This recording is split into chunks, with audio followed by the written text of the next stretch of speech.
अक माने अक का फूल और बर माने श्रेष्ठ। अक के फूलों में जो सबसे श्रेष्ठ है उसका नाम अकबर।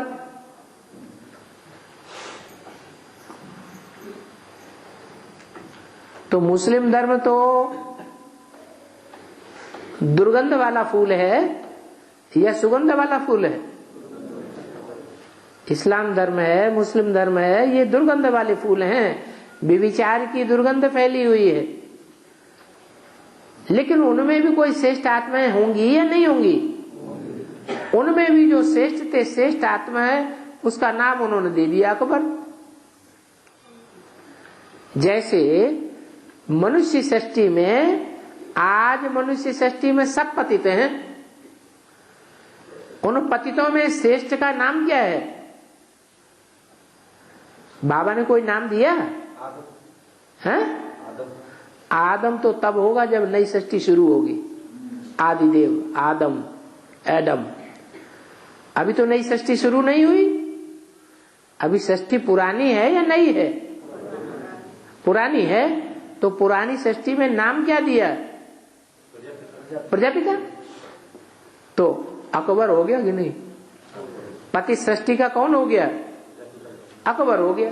जैसे प्रजापिता पति सृष्टि का अकबर हो गया, वैसे मुसलमानों ने इब्राहिम अथवा उसकी बीज रूप आत्मा को अकबर नाम दे दिया। तो अल्लाह के बाद फिर नाम लेते हैं किसका? अकबर। जैसे अपने यहाँ शिव के बाद नाम लेते हैं शंकर का, परम पिता के बाद नाम लेते हैं परमात्मा का। और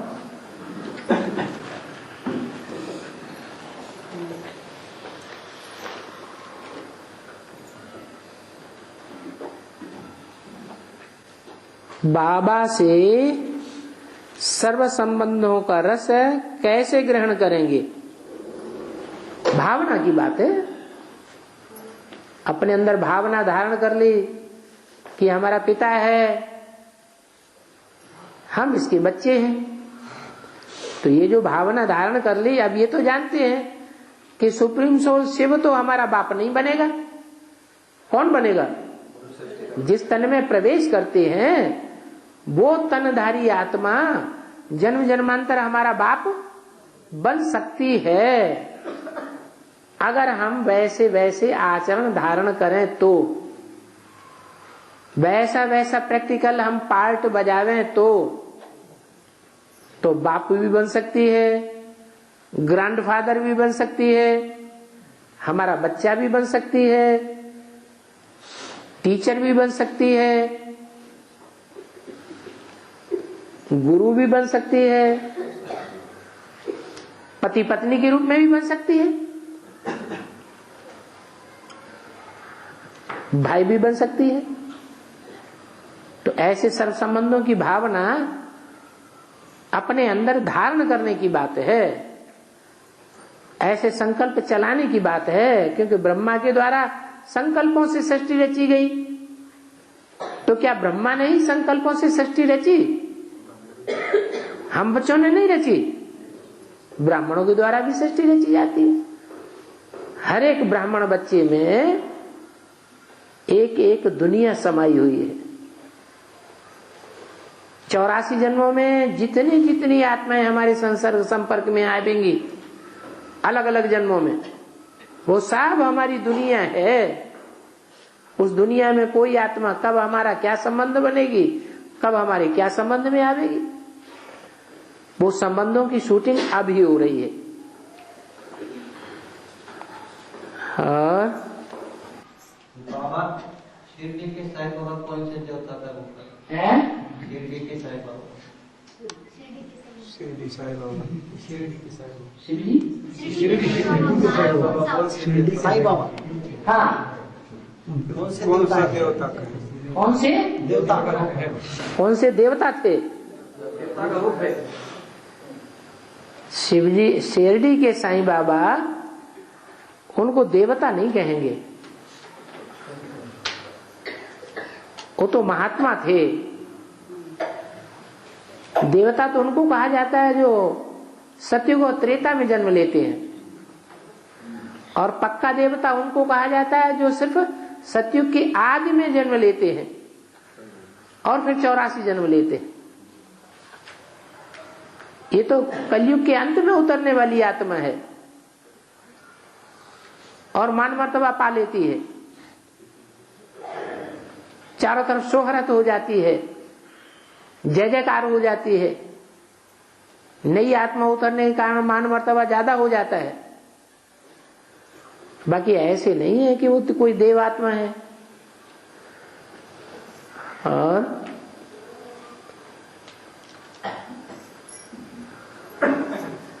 विजयमाला और रुद्रमाला कहाँ बनती है?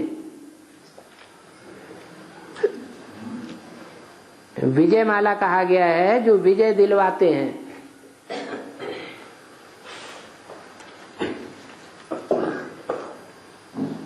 विजय की प्राप्ति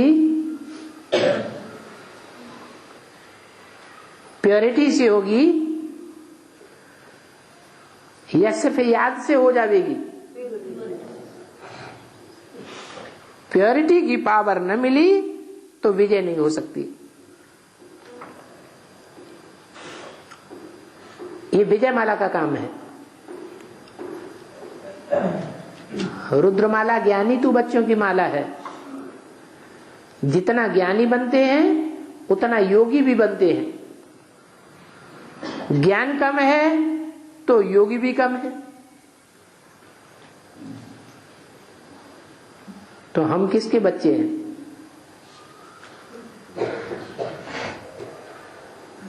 हम साक्षात रुद्र के बच्चे हैं। रुद्र ज्ञान यज्ञ कहा जाता है। इस ज्ञान यज्ञ की क्या विशेषता है? इस रुद्र ज्ञान यज्ञ की विशेषता है कि इसमें सारी दुनिया स्वाहा हो जाती है। लेकिन स्वाहा तब होती है जब हम बच्चे अपना तन मन धन समय संपर्क संबंधी सब इस यज्ञ में स्वाहा करते हैं। मेरा तो एक शिव बाबा दूसरा न कोई। इच्छा मात्र में विद्या की स्टेज पर पहुंचते हैं तब ये रुद्रमाला तैयार होती है पक्की पक्की।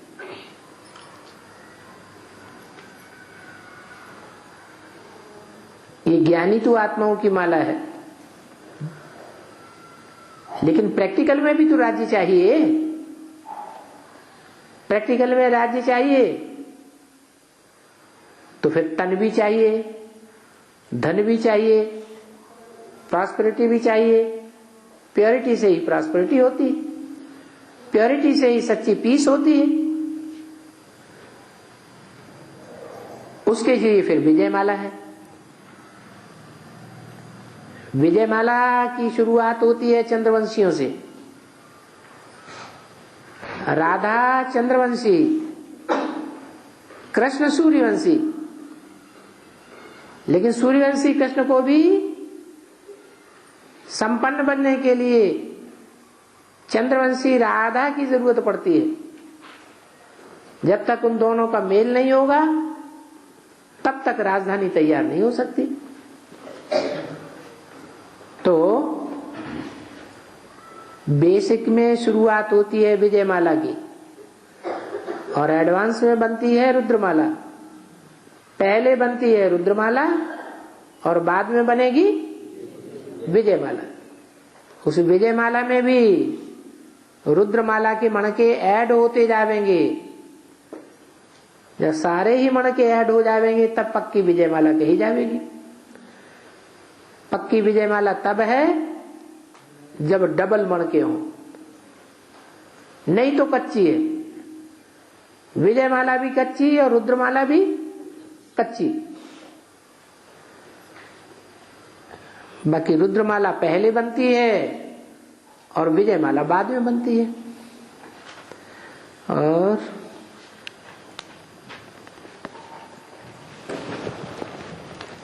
बाबा भी नमने के रहते है बंदर नमने के रहते क्या? बंदर कितने नमूने के रहते? जितने नमूने के रुद्रमाला के मणके होते हैं उतने नमूने के बंदर भी होते हैं।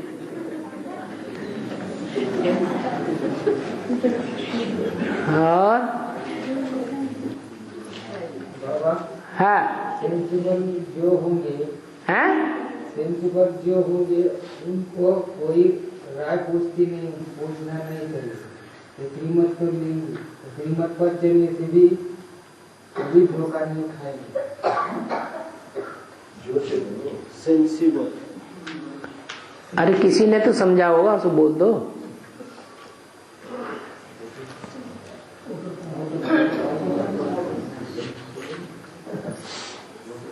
सेंसिबल जो होंगे, सेंसिबल बच्चे जो होंगे उनको कोई भी राय पूछनी होगी ना, तो श्रीमत तो लेना पड़ती है। हाँ पर चलने से कभी धोखा नहीं खा सकते। ठीक है, तो इस पॉइंट का हैं? श्रीमत पर चलने वाले धोखा खा सकते हैं क्या? मत किसकी है?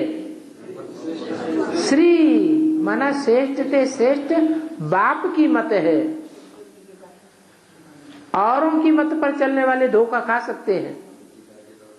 जो श्रेष्ठ ते श्रेष्ठ बाप है उसकी मत पर चलने वाले होंगे वो धोखा कैसे खा लेंगे? कुछ न कुछ मन मत मिक्स करेंगे तो धोखा खाएंगे, और मनुष्यों की मत मिक्स करेंगे तो भी धोखा खाएंगे। शिव बाप की मत पर अगर एक्यूरेट चलने वाले हैं तो धोखा खाने का कोई मतलब ही नहीं। और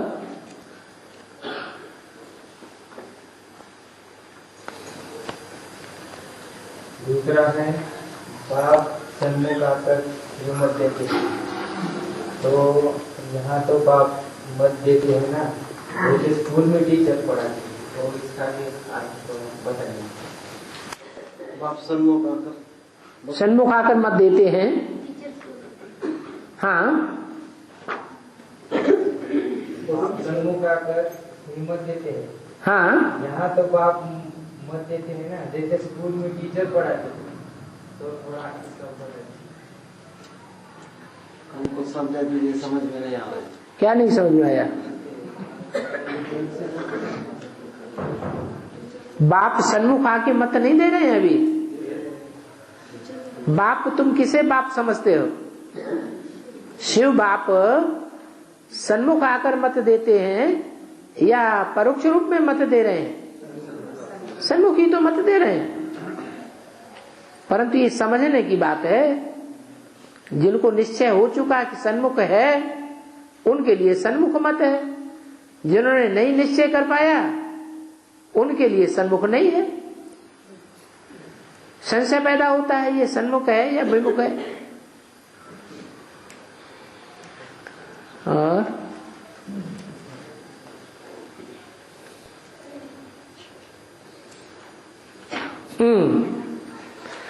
बाबा नांदेड़ का पुराना नाम नंदीग्राम है। वो किस आधार पर नंदीग्राम में पड़ा? नांदेड़ को भारत का ननिहाल कहते हैं। नानी का हाल, नानी का घर, मामा का घर कहते हैं। ये किस आधार पर कहते हैं? अच्छा, नंदी किसे कहते हैं? नंदी माने बैल। बैल के रूप में पार्ट किसका है? ब्रह्मा बाबा का। तो ब्रह्मा बाबा हमारा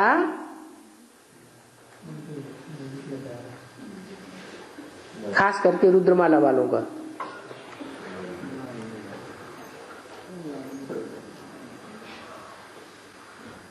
माँ का घर नहीं है, है? माँ का घर है या नहीं है? तो ननिहाल हो गया। इसी आधार पर गांव का नाम डाल दिया नंदीग्राम। नंदीग्राम से बिगड़ के नंदयाल हो गया, नांदेड़ हो गया। एक नंदयाल भी है और एक नांदेड़ भी है। और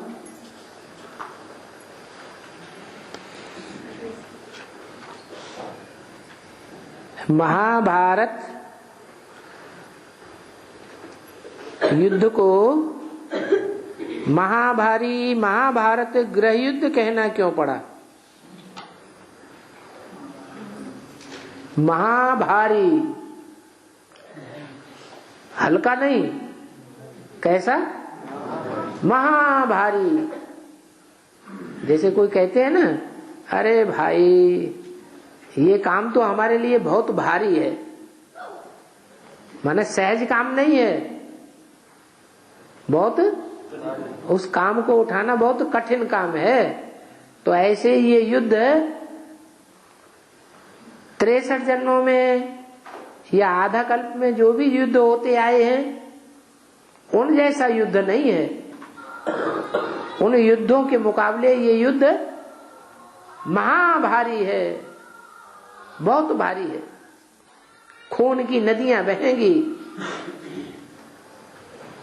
काल मंडराएगा चारों ओर, दुखों के पहाड़ गिरेंगे, इसलिए महाभारी है। और दूसरा नाम महाभारी भी है और साथ महाभारत। ऐसे तो हम सब भारतवासी हैं। भारतवासियों में सामान्य भारतवासी भी हैं, विशेष भारतवासी भी हैं, लेकिन उन सब में महान भारत कौन है? प्रजापिता। तो वो मुख्य पार्ट बजाने वाला है उसमें, इसलिए बताया महाभारत।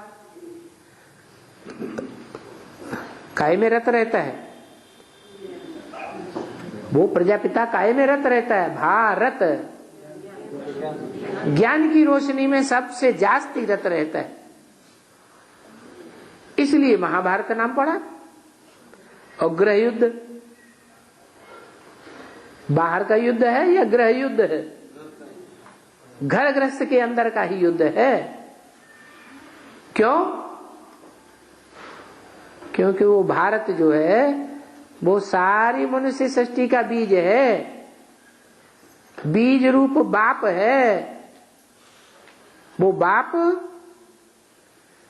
का नारा है क्या? वसुदैव कुटुंबकम।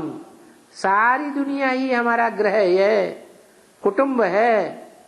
तो जब सारी दुनिया कुटुंब है तो सारी दुनिया का युद्ध लड़ेगा या छोटी मोटी दुनिया का युद्ध लड़ेगा? सारी दुनिया इस रुद्र ज्ञान यज्ञ में स्वाहा हो जाती है।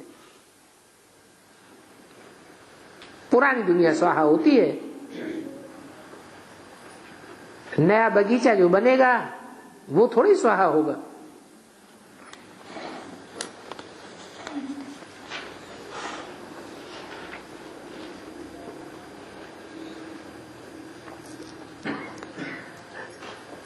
साकार बाबा ने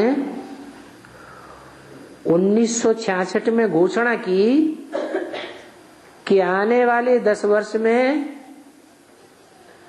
अर्थात 1976 में भारत में से भ्रष्टाचार और विकारों का विनाश होगा। लक्ष्मी नारायण के चित्र के नीचे से ये महावाक्य दिया हुआ है, घोषणा भी दी हुई है। मुर्रियों में भी ऐसी घोषणा कराई गई थी, ज्ञानामृत पत्रिका में भी छपाई गई थी और अखबारों में भी ये घोषणा उस समय डाली गई थी, पर्चे भी छपाए गए थे। तो भ्रष्टाचार विकारों का विनाश होगा और शीघ्र ही लक्ष्मी नारायण का राज्य आएगा। ये भगवान के महावाक्य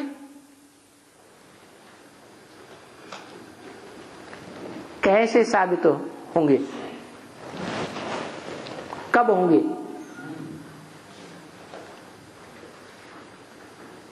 ये बिना ये वाणी जो घोषणा की है वो 66 की है, 10 साल का टाइम दिया था, तो कब पूरे होते हैं? 76 में पूरे होते हैं। 76 में जो आने वाले 10 वर्ष पूरे हुए, तो काय में से भ्रष्टाचार और विकारों का अंत होने वाला है? भारत में से। भारत सारे देश की धरणी को अथवा सारी धरणी के रहवासियों को कहेंगे मूल रूप में, या एक को कहेंगे? एक के लिए बोला गया है। और एक में भी शरीर भी एक है और आत्मा भी एक है। तो पहले आत्मा के लिए लागू होगा या शरीर के लिए लागू होगा? आत्मा के लिए ये वाक्य लागू होता है। भारत माने जो आत्मा सदैव काहे में रत है? ज्ञान की रोशनी में रत है। कब से रत होगी? सन 76 से। 76 से सदैव ज्ञान की रोशनी में रत रहने वाली आत्मा जब ज्ञान में ही रत रहेगी तो सूक्ष्म वतनवासी हुई या साकार वतनवासी हुई? है? सूक्ष्म वतनवासी हो गई। सूक्ष्म वतनवासी हो गई माना शंकर का पार्ट हुआ या नहीं हुआ? शंकर का पार्ट हुआ। शंकर का पार्ट सूक्ष्म वतनवासी फरिश्ते का पार्ट हुआ। फरिश्तों में भ्रष्टाचार और विकार होता है क्या? नहीं होता। इसीलिए बोला है कि सन 76 से भ्रष्टाचार और विकारों का अंत होने वाला है। ऐसे नहीं कि शरीर के अंदर से होने वाला है। शरीर पहले सतो प्रधान बनेगा, श्रेष्ठाचारी बनेगा, कि आत्मा पहले संकल्पों के आधार पर बनेगी? पहले आत्मा बनेगी। तो ये मूल फाउंडेशन सन 76 में पड़ गया। और फिर बताया आगे, शीघ्र ही लक्ष्मी नारायण का राज आएगा। तो अभी पता नहीं चला कि 40 वर्ष लगते हैं तमो प्रधान से सतो प्रधान बनने में। तो 40 वर्ष कब पूरे होते हैं? 76 के बाद 76, 77, 78 कर लो, या तो 76 करो संपूर्णता वर्ष सन 77 करो, संपूर्णता वर्ष सन 77 पूरा हो तो 78 शुरू हो। तो ज्यादा से ज्यादा 78, 78 से लेकर के और 2018 तक ये 40 वर्ष पूरे होंगे और शीघ्र ही लक्ष्मी नारायण प्रत्यक्ष हो जाएंगे। सबके सामने प्रत्यक्ष हो जाएंगे या 8 के सामने पहले प्रत्यक्ष होंगे? पहले 8 पहचानेंगे, फिर धीरे धीरे धीरे धीरे 108 भी नंबरवार पहचाने। जैसे अव्यक्त वाणी में बोला है, एक भी पावरफुल संगठन तैयार होने पर एक ग्रुप दूसरे ग्रुप को खींचते हुए 108 की माला प्रत्यक्ष हो जाएगी। और हाँ जी बाबा, दो कौड़ी से जो आप देवात्माएं उतरती है, उनकी शूटिंग संगम में कैसे होती है? कहाँ से उतरती है? दो कौड़ी से कम कला वाले जो आत्माएं उतरती हैं, देवात्माएं उतरती हैं, माना 10 करोड़ से ऊपर। 10 करोड़ तो त्रेता के अंत तक उतरती हैं। 10 करोड़ से ऊपर जो उतरती हैं द्वापर युग से शुरुआत से, हाँ। इसकी शूटिंग यहाँ कैसे होती है? अभी कैसे हो जाएगी? अभी तो थोड़ी ही हो जाएगी। अभी तो सतयुग की आदि की शूटिंग ही नहीं हुई प्रैक्टिकल में। अभी 8 उतरे तो उनकी शूटिंग नहीं हुई। पहले तो 8 उतरे, फिर 108 उतरे, फिर 16,108 उतरे, फिर उसके बाद प्रजावर्ग का नंबर लगे, फिर उसके बाद दूसरे धर्म वाले आवे जो और धर्मों में कन्वर्ट हो गए, फिर 10 करोड़ उतरे। अभी उतरे हैं क्या? उतरे तो नहीं है। हाँ, संदेश मिला है और संदेश लेने में उतर गए, प्रैक्टिकल में तो नहीं उतरे। हाँ जी,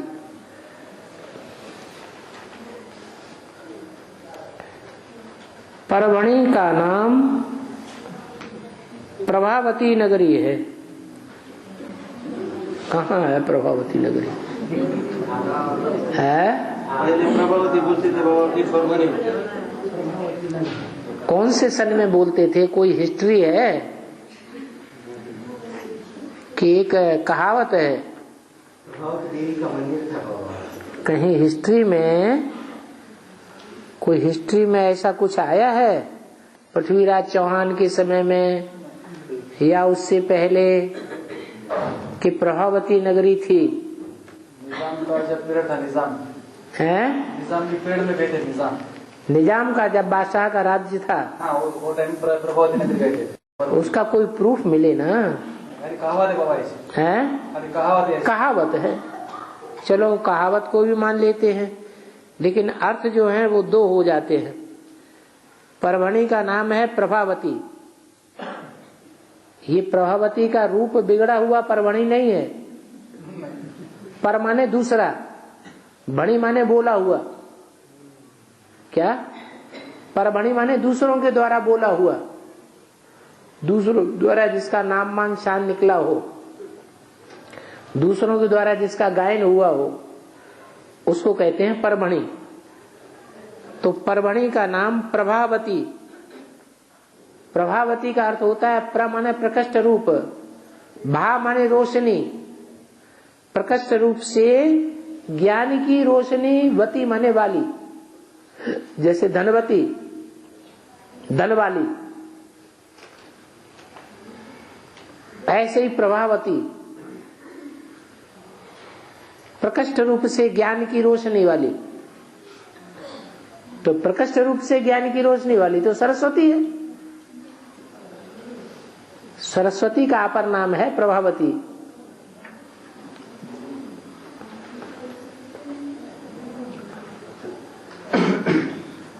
और वहां पर प्रभावती देवी का मंदिर भी था, लेकिन अब वो मंदिर कहाँ है ये कोई भी नहीं जानते।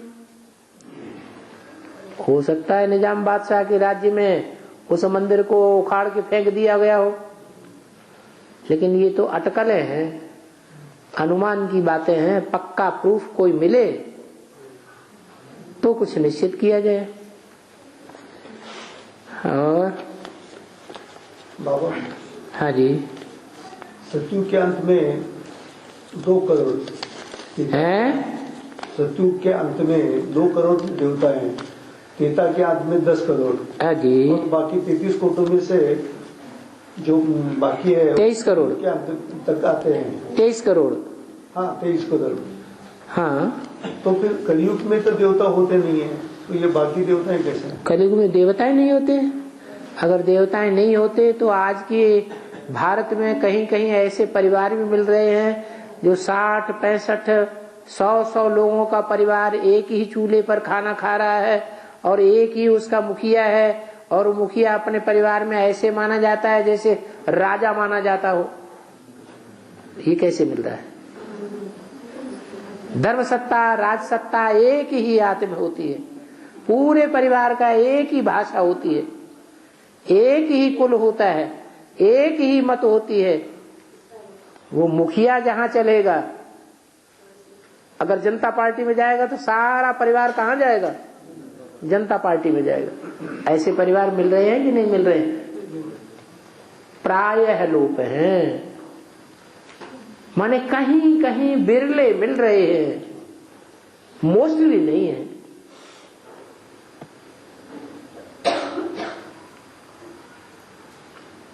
जैसे बरगद का पेड़ कलकत्ते में तो मिल ही रहा है, ऐसा ऐसा बरगद का बड़ा बड़ा पेड़ और जगह भी है भारत में, फरलाओं में फैला हुआ है। तो ऐसे परिवार भी मिल रहे हैं। तो ये निशानी है, वो देवी देवता सनातन धर्म की आत्माएं हैं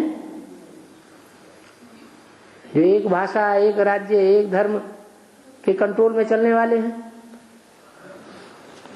और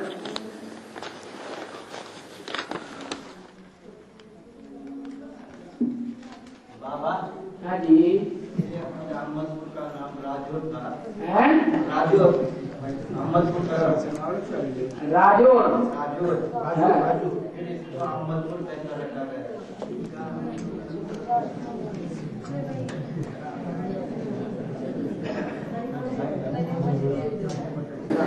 अहमद नाम के राजाएं भी हुए हैं। अहमद शाह अब्दाली, मोहम्मद अहमद, अहमद नाम के कई एक राजा हुए। अहमद नाम से ही अहमदाबाद नाम पड़ा है। तो जो जो राजाएं आए उन्होंने अपनी यादगार बनी रहे इसके लिए कोई न कोई शहर बसा दिया और अपने नाम पर उस शहर का या गांव का नाम घोषित कर दिया। ऐसे नाम पड़ते रहे। जैसे फर्रुखसियर आया तो फर्रुखसियर ने फर्रुखाबाद बसा दिया।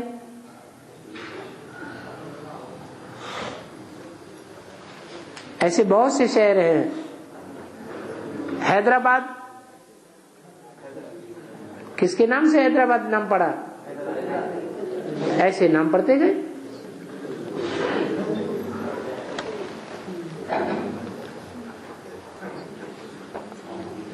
क्या लिखा है, पढ़ पाएंगे क्या?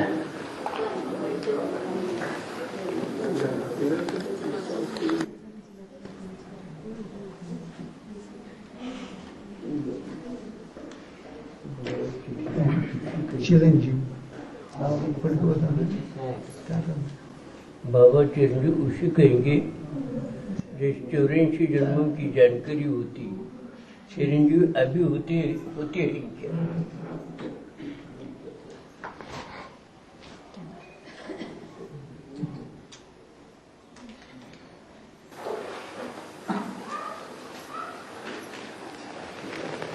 हाँ।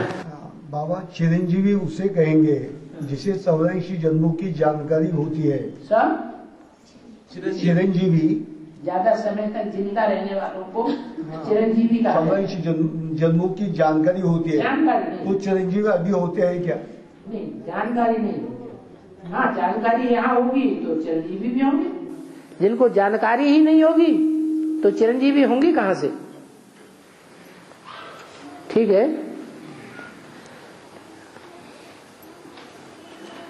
रुद्रमाला के मणके पुरुष स्वभाव संस्कार वाले हैं तो इनको इतनी सेफ्टी में क्यों रखा जा रहा है? क्यों भाई? रुद्रमाला के सभी मणकों को सेफ्टी में रखा जा रहा है या कोई कोई है जिनको रखा जा रहा है?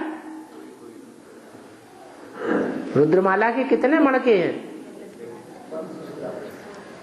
अरे रुद्रमाला के कितने मणके हैं? अभी इस जन्म में कितने साबित होंगे? हैं?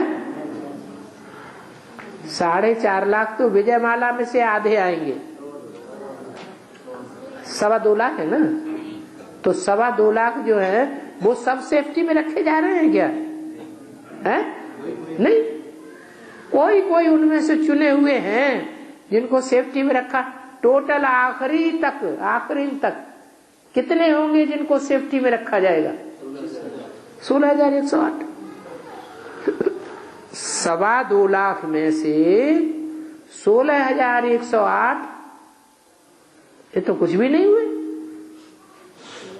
तो ये बात नहीं है कि रुद्रमाला के सभी मणके सेफ्टी में रखे जा रहे हैं।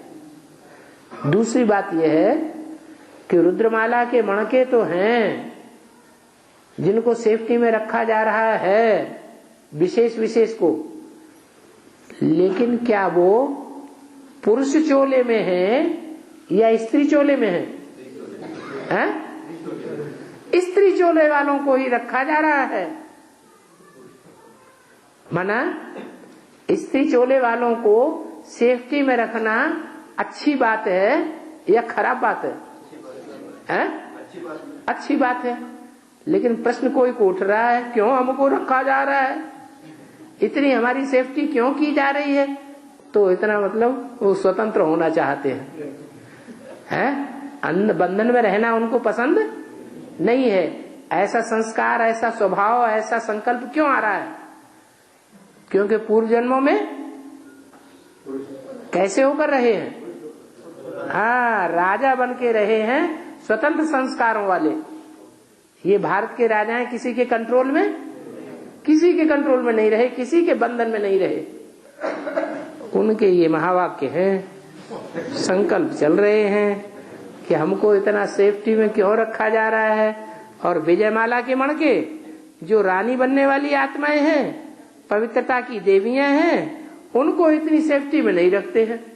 उनके पीछे एक एक माता लगा के नहीं रखते हैं। यहाँ हर एक के साथ एक एक माता लगाई जाती है। कहीं भी जाएंगे, हॉस्पिटल में जाएंगे तो एक माता रख दी जाएगी, कहीं भी बाहर जाएंगे, दुकान में जाएंगे, मार्केट में जाएंगे तो भी एक माता उनके साथ रहेगी। इतनी सेफ्टी में रखा जाता है। और वहां बेसिक में विजयमाला में उनको इतनी सेफ्टी नहीं दी जाती, अकेली घूमती फिरती है इधर उधर। तो प्रश्न पैदा होता है।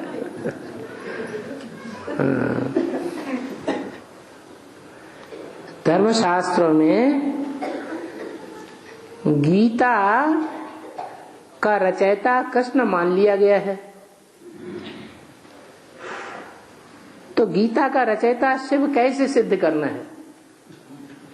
गीता में ही ढेर सारे श्लोक आए हैं, जिन श्लोकों से साबित होता है कि मैं निराकार हूं, मैं अव्यक्त हूं, मैं अज हूं, अजन्मा हूं। ऐसे ऐसे महावाक्य ढेर सारे आए हैं जिनसे ये साबित होता है कृष्ण तो अजन्मा नहीं है। कृष्ण ने तो जन्म लिया माँ बाप से। कृष्ण तो अभोक्ता नहीं है। उन्होंने 16,108 रानियों के साथ भोग भोगे, उसे अभोक्ता कैसे कह दिया? ना अजन्मा है, ना अभोक्ता है, ना अकर्ता है। और शिव तो इस सृष्टि पर आता है, शरीर में प्रवेश करता है। शरीर में प्रवेश करने के बाद भी इतना निर्लिप्त होकर के कार्य करता है, उसे कर्मों का बंधन लगता ही नहीं। कर्म किया न किया, देखते हुए भी नहीं देखता, सुनते हुए भी नहीं सुनता। नहीं तो आज की दुनिया में किसी को 2 गालियां दे दो तो एकदम फनफना के ऊपर आएगा। और शिव बाबा को तो कितनी गालियां मिलती रही, 63 जन्म भी गालियां मिलती रही। और अभी प्रैक्टिकल में आया हुआ है तो भी अखबार भरे पड़े हैं, चैनल्स भरे पड़े हैं। आगे चल के और पता नहीं क्या क्या होगा। इतना सब कुछ होने के बावजूद भी तो भी मुरली में क्या कहते हैं? कुत्ते हैं, कुत्तों को भौंकने दो, तुम कुछ भी न करो।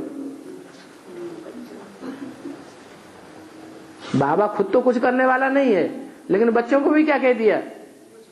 तुम कुछ भी न करो, तुम गुस्से में नहीं आना। तो इतना सहन कोई दुनिया में करता है क्या? तो वो अकर्ता नहीं है, वो अकर्ता भी है, अयोनी है।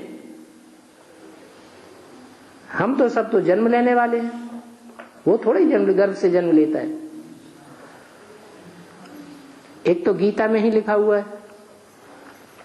दूसरी बात, द्वापर के आदि में गीता बनाई गई है या वेद बनाए गए हैं? वेद पहले बनाए गए नहीं।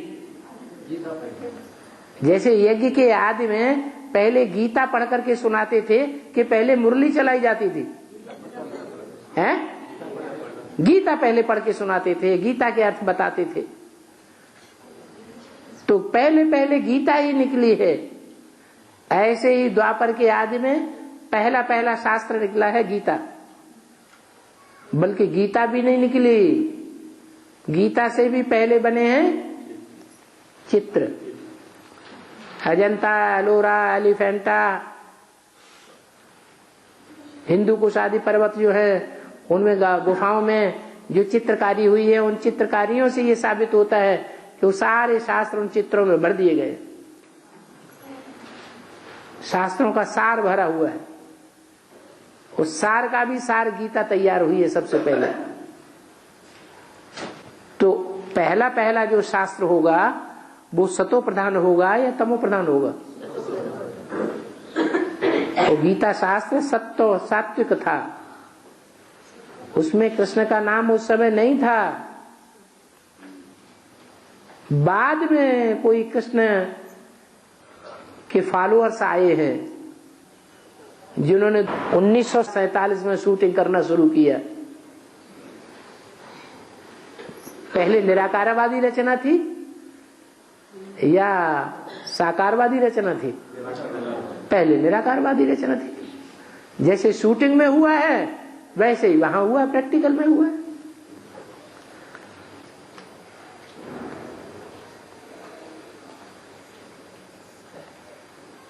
और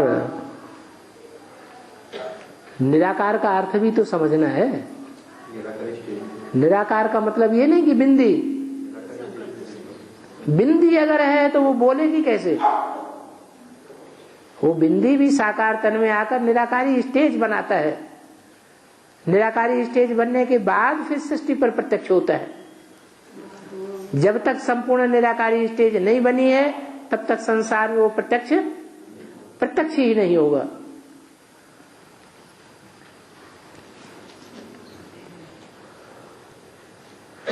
एक 108 की माला में लास्ट नंबर जगदम्बा का है।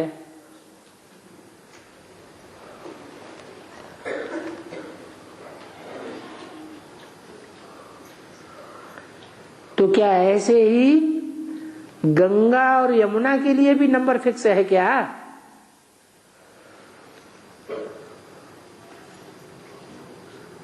गंगा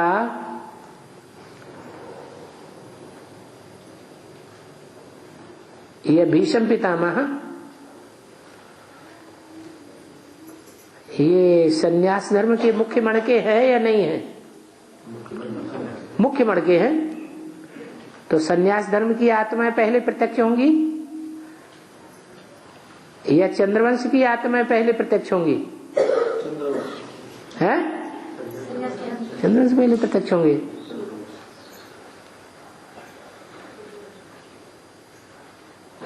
चंद्रवंश पहले प्रत्यक्ष होगा तो चंद्रवंश का मुखिया पहले प्रत्यक्ष होगा या चंद्रवंश के भांति पहले प्रत्यक्ष होंगे?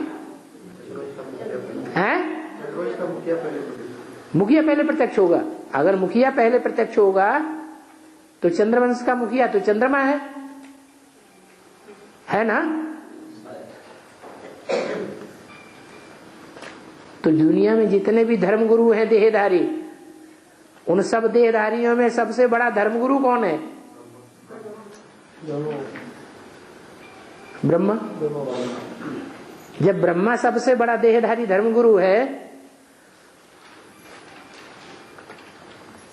वो पहले प्रत्यक्ष होना चाहिए या बाद में प्रत्यक्ष होना चाहिए? हैं? पहले प्रत्यक्ष होना चाहिए, क्योंकि सूर्यवंश और चंद्रवंश दोनों मिलेंगे तभी संपूर्ण प्रत्यक्षता होगी। इस्लाम वंश ये तो बाद की बात है। बौद्ध वंश उसके भी बाद, क्रिश्चियन वंश उसके भी बाद, मुस्लिम वंश उसके भी बाद, सन्यासियों के साथ ही आता है लगभग। तो नंबरवार प्रत्यक्षता होगी या पहले छोटे प्रत्यक्ष होंगे फिर बाद में बड़े प्रत्यक्ष होंगे? नंबरवार प्रत्यक्षता होगी। ऐसे ही 108 माला में भले लास्ट नंबर है किसका? जगदम्बा का, लेकिन साथ में है, लास्ट में होते हुए भी साथ में है या दूर है? साथ में।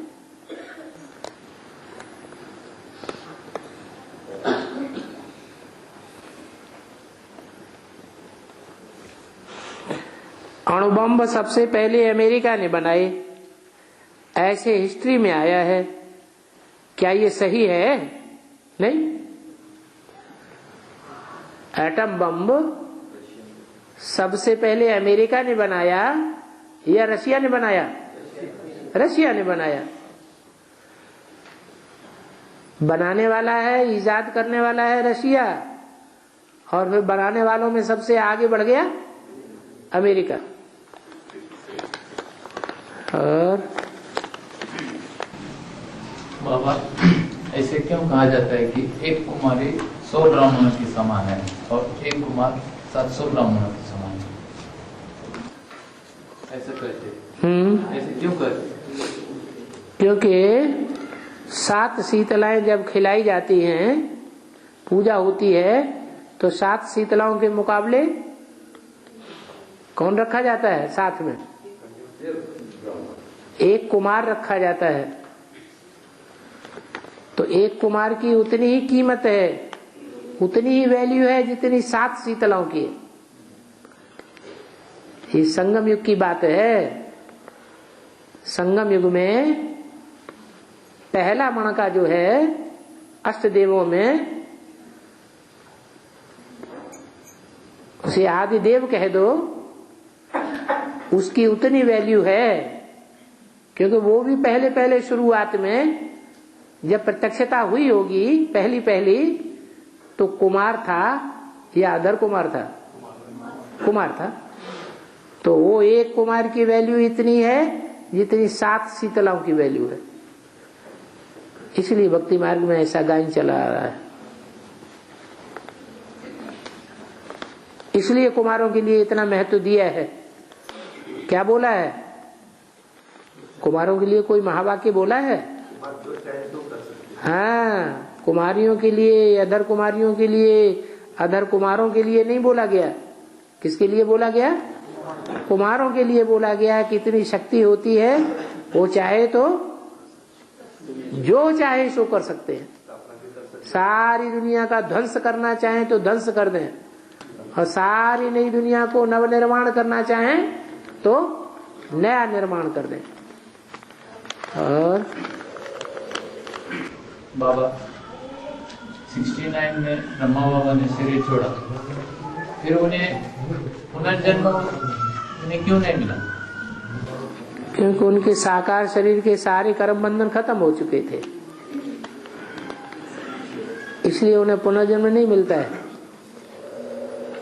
साकार शरीर से उनको जितना भी प्राप्ति करनी थी वो पुरुषार्थ सारा पूरा किया,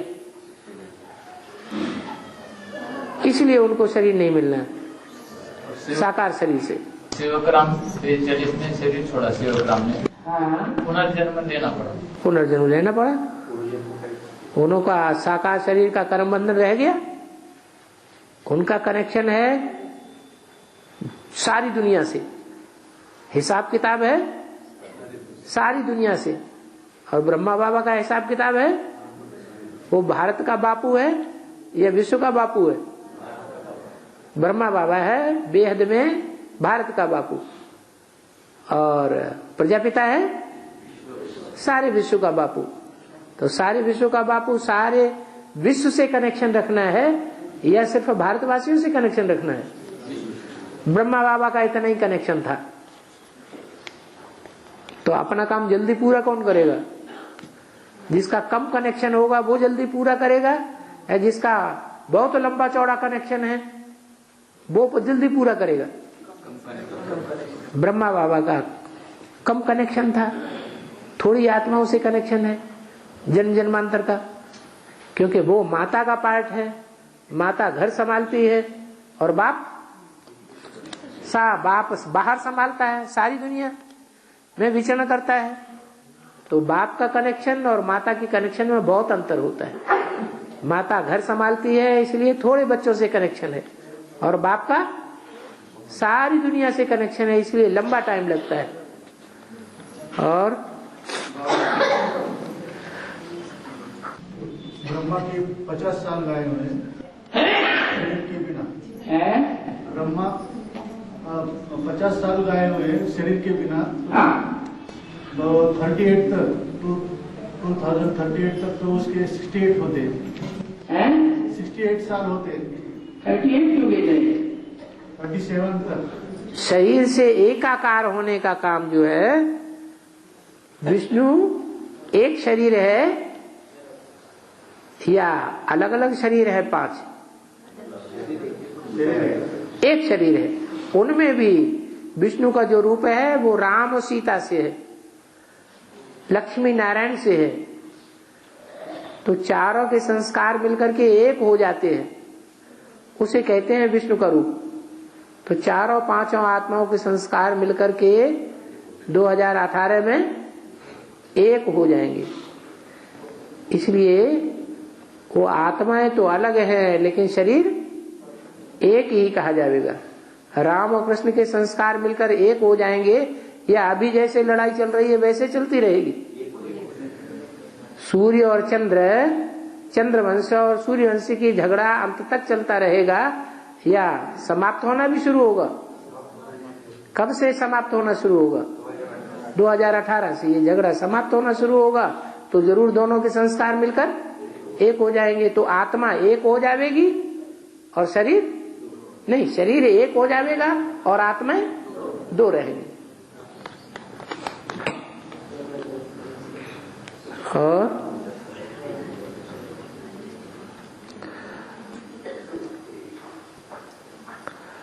परभणी में पारदेश्वर का मंदिर बहुत फेमस है, क्योंकि पारे का शिवलिंग बना हुआ है। पारा तो लिक्विड होता है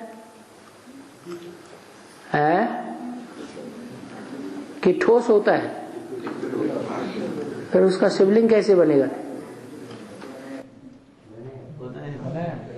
250 किलो का कहते हैं नहीं ये है एक्चुअल नाम लिया हुआ पारदेश्वर है।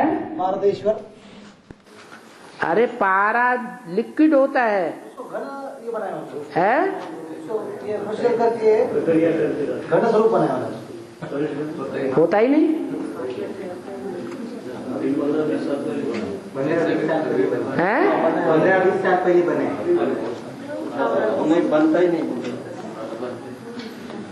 पारा ठहरता ही नहीं, मिक्सिंग की हुई। पारा तो खिसक जाता है।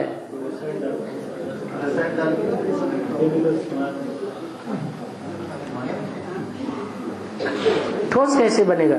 बाबा जिसने शिवलिंग बनाया था ना, हाँ, उसकी तुरंत मृत्यु हो गई 1-2 दिन के बाद। मिक्स करके बनाया वो।